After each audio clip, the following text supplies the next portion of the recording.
চিংড়ি মাছটা হালকা করে ভেজে নিয়েছি, এভাবে হাতের সাহায্যে হালকা করে ভেঙে নেব। পেঁয়াজ মরিচটা হালকা একটু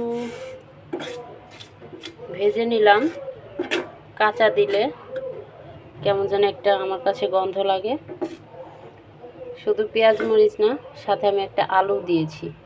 এই যে এইভাবে, ঠিক এইভাবে হালকা করে একটু ভেজে নেব।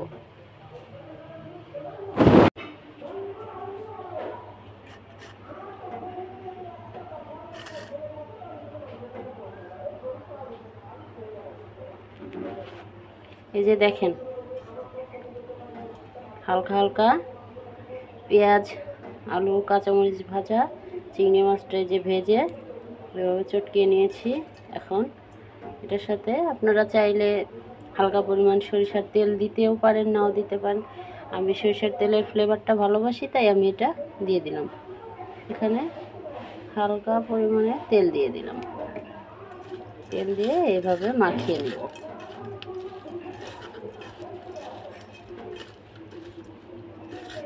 এভাবে মাখিয়ে নিয়েছি। দেখুন বন্ধুরা, দেখুন এটা কালারটা দেখুন। এটা গরম ভাতের সাথে খাইতে এত পরিমাণের মজা, কি বলবো রে ভাই রে ভাই।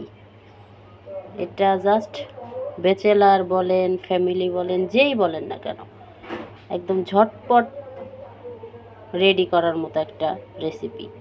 এটা চাইলে আপনি যে কোনোভাবে খেতে পারেন, মুড়ি দিয়ে খেতে পারেন, গরম ভাতে খেতে পারেন, তারপরে হচ্ছে রুটি দিয়ে খেতে পারেন। জাস্ট অসাধারণ অসাধারণ অসাধারণ। আমি একটু টেস্ট করে নিই এটার টেস্ট কেমন।